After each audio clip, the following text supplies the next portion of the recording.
আজকে আপনাদের দেখাবো পেঁপে আলু দিয়ে গরুর চামড়া সহ মাংস রান্নার রেসিপি। চলুন আজকে দেখি।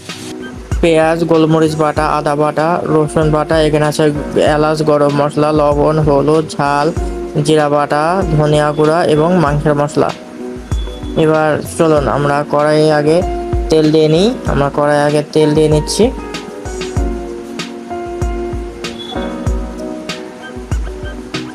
পরিমাণ মতো তেল দেওয়ার পর সেখানে আমরা আগে এলাচ এবং দারচিনিগুলো দিয়ে দেবো, তেজপাতা এগুলো দিয়ে দেবো।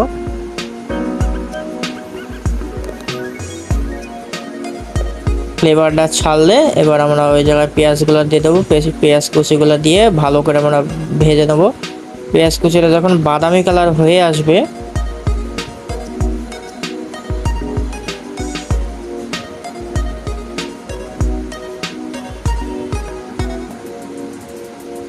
তখন আমরা রসুন বাটা দেব। এবার আদা বাটা দিয়ে নেব। নিয়ে আমরা পেঁয়াজ কুচিগুলোর সাথে ভালো করে ভেজে নেব আদা বাটা এবং রসুন বাটাগুলা।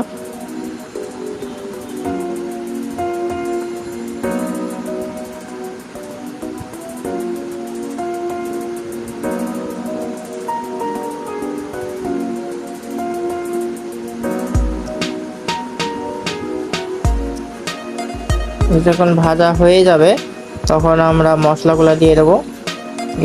সেই ঝাল বাটা, হলুদ বাটা দিয়ে দেবো। এবার গোলমরিচের বাটাটা দিয়ে দিচ্ছি। ভালো করে এবার ভেজে নেবো।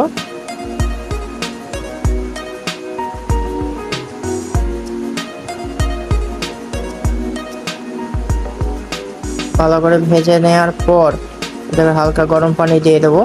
দিয়ে মশলাটা কষিয়ে নেব। ঢাকনি দিয়ে দেবো। এবার এটা শেষ। মশলাতে এবার তেল ছেড়ে দিছে, অনেক সুন্দর একটা কালার চলে এসছে। এবার আমরা চামড়া সহ মাংসটা দিয়ে দেবো গরুর। দিয়ে এটা ভালো করে ভেজে নেবো। মশলাগুলো মাখাই নেব। মশলাগুলো মাখানো হয়ে গেলে আমরা হালকা পানি দিয়ে দেবো। মশলার সাথে মাংসগুলো আমরা কষিয়ে নেব। দেখছেন আমরা কষাচ্ছি, এখন পানি আছে তাই ঢেকে দেবো। পানি কমে গেছে, তেল ছেড়ে দিছে। এবার এটা আমরা ভালো করে নাড়িয়ে নাড়িয়ে ভেজে নেব। দিয়ে এবার আলু আর পেঁপেটা আমরা দিয়ে দেবো। দিয়ে ভালো করে মাখাই নেব।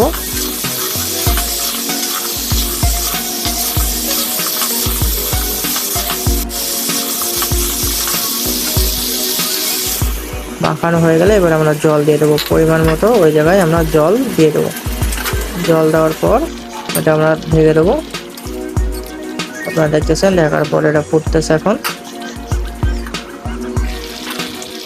পেঁপে আলুটা সেদ্ধ হয়ে এসেছে।